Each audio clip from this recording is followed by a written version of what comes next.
എങ്ങനെയാണ് നാം പിശാചിനോട് എതിർത്ത് നിൽക്കേണ്ടത്? പല ആളുകളും സാത്താനെ ഭയന്ന് പേടിച്ച് ജീവിക്കുന്നവരാണ്. പിശാചിനെയാണ് പലരും പേടിക്കുന്നത്. ചിലർ പ്രാർത്ഥിക്കുന്നതും ബൈബിൾ വായിക്കുന്നതും പിശാചിനെ പേടിച്ചിട്ടാണ്, പിശാച് പോരാടും എന്ന് ചിന്തിച്ചിട്ടാണ്. എന്നാൽ ദൈവത്തിൻ്റെ വചനത്തിൽ വ്യത്യസ്തമായ ചില കാര്യങ്ങളാണ് നമ്മെ ഓർപ്പിക്കുന്നത്. 1 പത്രോസ് 5-ാം അധ്യായത്തിൻ്റെ 8-ാം വാക്യത്തിൽ പറയുന്നു, നിർമ്മതരായിരിപ്പീൻ, ഉണർന്നിരിപ്പീൻ. 2 വാണിങ്ങുകൾ നമുക്ക് തരികയാണ്. നമ്മൾ അലേർട്ടായിരിക്കണം. എന്തുകൊണ്ട്? നമ്മുടെ പ്രതിയോഗിയായ പിശാച് അലറുന്ന സിംഹം എന്ന പോലെ ആരെ വിഴുങ്ങേണ്ടു എന്ന് തിരിഞ്ഞ് ചുറ്റി നടക്കുന്നു. പിശാച് എല്ലാ സമയത്തും തിരഞ്ഞു ചുറ്റി നടക്കുന്നു, ആരെ വിഴുങ്ങണം എന്ന് നോക്കി. പിശാചിൻ്റെ തന്ത്രങ്ങൾ എന്താണെന്ന് നാം തിരിച്ചറിയണം. അതുകൊണ്ടാണ് പൗലോസ് ഓർപ്പിക്കുന്ന, പിശാചിൻ്റെ തന്ത്രങ്ങളെ നിങ്ങൾ അറിയാത്തവരല്ലല്ലോ.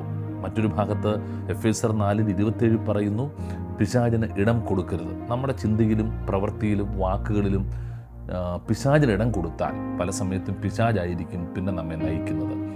ഭയം, നിരാശ, അതുപോലെയുള്ള ആശങ്കകൾ, സംശയങ്ങൾ, തെറ്റിദ്ധാരണകൾ, മരണചിന്തകൾ, രോഗചിന്തകളൊക്കെ നമ്മുടെ ഉള്ളിലിട്ടിട്ട് പിശാച് നമ്മളെ പരാജയപ്പെടുത്താൻ ശ്രമിക്കും.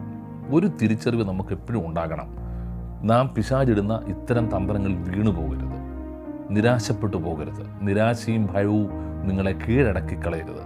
എങ്ങനെയാണ് പിശാചിനോട് നമുക്ക് എതിർത്ത് നിൽക്കാൻ കഴിയുന്നത്? അതുകൊണ്ടാണ് എഫേസ്യ ലേഖനം 6-ാം അധ്യായം 10 മുതലുള്ള വേദഭാഗങ്ങളിൽ പൗലോസ് ഓർപ്പിക്കുന്ന ഒരു കാര്യമുണ്ട്. ദൈവത്തിൻ്റെ സർവായുധവർഗം ധരിച്ചു കൊള്ളണം. നമുക്ക് പോരാട്ടമുള്ളത് ജഡരക്തങ്ങളോടല്ല, നമ്മുടെ ബന്ധുക്കളോടും ചാർച്ചക്കാരോടും നമ്മുടെ കൂടെ ജോലി ചെയ്യുന്നവരോടുമല്ല നമുക്ക് പോരാട്ടമുള്ളത്. പിശാച് അവരെ ഏതെങ്കിലുമൊക്കെ സമയങ്ങളിൽ നമ്മുടെ ആത്മീക ജീവിതത്തെ ക്ഷീണിപ്പിക്കാൻ ആയുധമാക്കി ഉപയോഗിക്കുന്നു എന്ന് മാത്രമേ ഉള്ളൂ. അതുകൊണ്ട് തന്നെ നമ്മുടെ സ്നേഹിതരോട്, ബന്ധുക്കളോട്, ചാർച്ചക്കാരോട് വൈരാഗ്യം, പിണക്കം, വിദ്വേഷം വെച്ചുകൊണ്ടിരുന്നാൽ നിങ്ങൾ പിശാചിന് ഇടം കൊടുക്കുകയാണ് ചെയ്യുന്നത്. അതുകൊണ്ട് അവിടെ പറയുന്നു, ദൈവത്തിൻ്റെ സർവായുധവർഗം ധരിച്ചു കൊള്ളണം, പ്രാർത്ഥനയിൽ ഉറ്റിരിക്കണം, വിശ്വാസത്തിൻ്റെ പരിചയം ഉണ്ടാകണം, വചനമെന്ന് പറയുന്ന വാള് കയ്യിലുണ്ടാകണം. വാളാണ് പിശാചിനോട് എതിർത്ത് നിൽക്കാൻ കഴിയുന്ന ഏക ആയുധം. വചനം നിങ്ങളുടെ ഉള്ളിലുണ്ടെങ്കിൽ പിശാചിനെ നിങ്ങളെ തോൽപ്പിക്കാൻ കഴിയത്തില്ല. എന്ത് വചനമാണെന്നറിയാമോ? വിശ്വാസത്തിൻ്റെ വചനം, ഉറപ്പിൻ്റെ വചനം, നിങ്ങൾ ആരാണെന്നുള്ള ബോധ്യത്തിൻ്റെ വചനം, ഞാൻ ദൈവത്തിൻ്റെ പൈതലാണ് എന്നുള്ള വചനം. കർത്താവ് പോലും പിശാചിനോട് എതിർത്തുന്നത് വചനം കൊണ്ടാണ്. അപ്പം നിങ്ങളുടെ ജീവിതത്തിൽ പ്രതിസന്ധികളും ആശങ്കകളും വരുമ്പോൾ വചനത്തിൽ മുറുകെ പിടിക്കണം.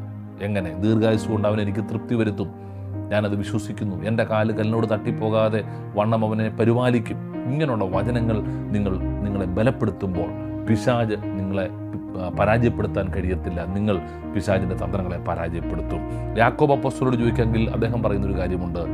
യാക്കോബിൻ്റെ ലേഖനം 4-ാം അധ്യായത്തിൻ്റെ 7-ാം വാക്യത്തിൽ പറയും, ദൈവത്തിന് കീഴടങ്ങുവീൻ, പിശാചിനോട് എതിർത്ത് നിൽപ്പീൻ, എന്നാൽ അവൻ നിങ്ങളെ വിട്ട് ഓടിപ്പോകും. നമ്മുടെയൊക്കെ ജീവിതത്തിൽ നാം ചെയ്യേണ്ട ഏറ്റവും പ്രധാനപ്പെട്ട കാര്യം കർത്താവിന് കീഴടങ്ങണം, ഒപ്പം പിശാചിനോട് എതിർത്ത് നിൽക്കണം. പിശാചിന് നമ്മളെ തോൽപ്പിക്കാൻ കഴിയത്തില്ല, കാരണം നാം ദൈവത്തിൻ്റെ പൈതങ്ങളാണ്. കർത്താവ് നമ്മെ വീണ്ടെടുത്തിരിക്കുകയാണ്.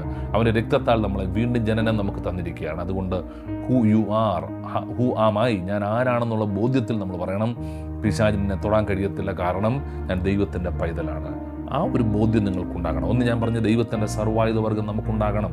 പ്രാർത്ഥനയും വിശ്വാസവും നീതിയും സുവിശേഷത്തിൻ്റെ ഒരുക്കം കാലിന് ചെരുപ്പാക്കി പോകുന്നതോടൊപ്പം തന്നെ നമുക്ക് വചനമെന്ന വാള് കയ്യിലുണ്ടാകണം.